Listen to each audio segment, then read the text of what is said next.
तो अभी तक कोलेटरल सिक्योरिटी में क्या पढ़ा कि भाई कंपनी को, माना एक जेड कंपनी को बैंक ने लोन दिया, बैंक ने लोन दिया, और बैंक ने प्राइमरी सिक्योरिटी के साथ कुछ डिवेंचर भी अपने पास एज ए सिक्योरिटी यूज करे, कुछ डिवेंचर जिसको हमने नाम दिया कोलेटरल सिक्योरिटी, सेकेंडरी सिक्योरिटी। इस सिक्योरिटी पे बैंक तभी राइट होता है बैंक का अगर प्लांट एंड मशीनरी, जो मैंने पहले बताया था, प्राइमरी सिक्योरिटी उसका पूरा पैसा रिकवर करने में फेल हो जाती है। तो हम आज वो केस पढ़ते हैं इसमें कि जब बैंक पेमेंट नहीं कर पाता, non payment of loan, non payment of loan by bank, bank ने पैसा लिया और bank by company to bank. तो इस केस में क्या होगा, इस केस में सबसे पहले तो जो कंपनी एंट्री बनाएगी, जो उसने एंट्री बनाई होगी पहले debenture suspend account to debenture, उसको कैंसिल करती है, एंट्री बनती है percentage debenture account debit to debenture suspense account, उसकी रिवर्स एंट्री। क्योंकि अब बैंक जो है डिवेंचर भी क्लेम कर रहा है क्योंकि कंपनी ने पैसा नहीं दिया, तो पहली एंट्री क्या बनेगी, debenture suspense account debit, debenture account debit to debenture suspense account. फिर बैंक क्या करेगा, बैंक अपने लोन से एडजस्ट करता है अपने लोन का अमाउंट, जो भी बैंक का लोन रहा होगा। फिर अगर उसने कोई इंटरेस्ट पे नहीं किया, आउटस्टैंडिंग इंटरेस्ट अकाउंट, और टू परसेंटेज डिवेंचर, बैंक ये एंट्री करता है सेकंड एंट्री। और ये एंट्री तभी होगी जब कंपनी डिफॉल्ट कर देती है अपने लोन का अमाउंट पे करने से। तो हम वो केस पढ़ रहे हैं कि वो तो हमने पहले पढ़ा था कि कंपनी ने लोन लिया और as a collateral security debenture bank के पास रखवाया।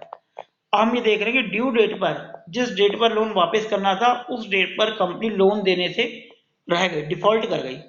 अगर कंपनी डिफॉल्ट करती है तो एंट्री बनती है debenture account debit to debenture suspend account, वो पहली वाली एंट्री का रिवर्स।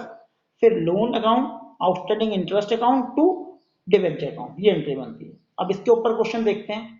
देखो क्वेश्चन देखा है, जेट लिमिटेड इशू, हाँ जी सॉरी,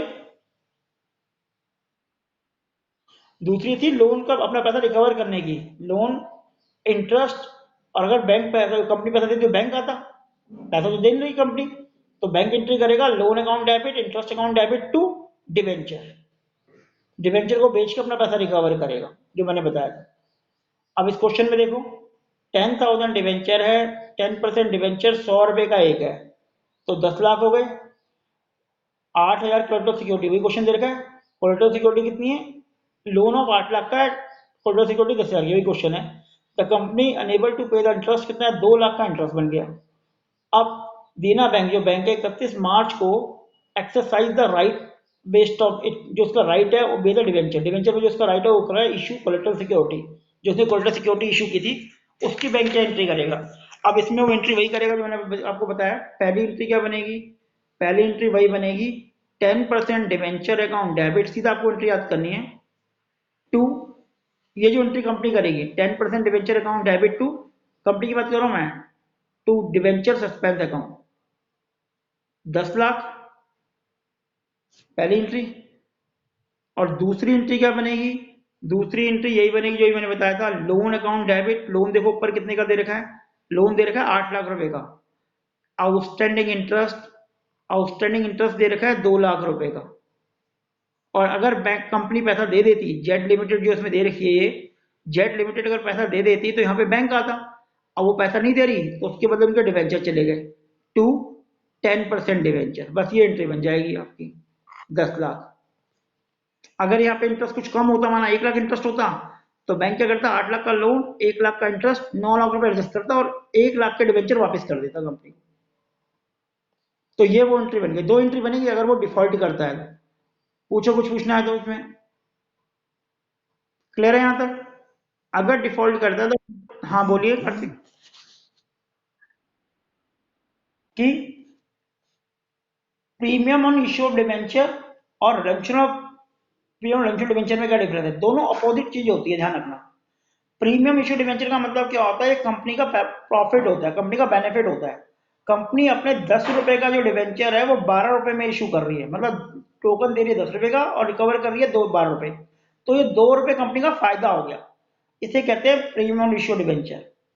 जबकि प्रीमियम डिवेंचर क्या होता है, ये कंपनी कहती है जब हम तुम्हें पैसा वापस करेंगे तो 10 रुपए के बदले, माना 2 रुपए है ही नहीं, कंपनी कहती है हम 10 रुपए तुमसे ले रहे हैं और जब पैसा वापस करेंगे तो 15 रुपए वापस करेंगे। तो जो 5 रुपए एक्स्ट्रा दे रही है इसे कहते हैं premium on redemption of debenture. Redemption का मतलब क्या होता है अभी तक आपको क्लियर हो गया होगा। रिडेम्पशन का मतलब होता है रीपेमेंट। रीपेमेंट का मतलब जिनसे पैसा लिया है वो पैसा वापस कर रहे हैं, क्योंकि ये लोन है, लोन तो आपको वापस करना ही पड़ेगा। क्लियर है? तो ये हमारा लॉस होता है। देखो कैपिटल लॉस और कैपिटल गेन प्रॉफिट लिखा हुआ है, इसके बारे में क्या लगा, it is a capital profit. ये कैपिटल प्रॉफिट होता है, ये कैपिटल लॉस होता है। कैपिटल लॉस क्या होता है? जो लॉस बिजनेस से हटके होता है। कंपनी को अपने बिजनेस से लॉस नहीं हुआ, डिवेंचर को प्रीमियम पर रिडीम करने का वादा कर दिया इसलिए लॉस हो गया। फिर नेम, ये एक तरह का रिजर्व होता है, ये एक तरह की लायबिलिटी होती है कि आपको पैसा वापस करना है। ये रिजर्व है, 2 रुपए का फायदा हो गया आपको, आपने रिजर्व में डाल दिया। इस does not flow out, cash का आउटफ्लो नहीं होता, इनफ्लो होता है। इसमें कैश का आउटफ्लो होता है। ठीक है ना? तो बेसिक डिफरेंस है ना, प्रीमियम इंश्योर्ड डिवेंचर एक कंपनी का प्रॉफिट है, जबकि लग्जरी डिवेंचर कंपनी का एक लॉस है। आगे आने वाले क्वेश्चन में हम इसे पढ़ेंगे, ये ध्यान रखना। ठीक है? और ये टॉपिक मैं आपको ऑलरेडी पढ़ा चुका हूं उसमें।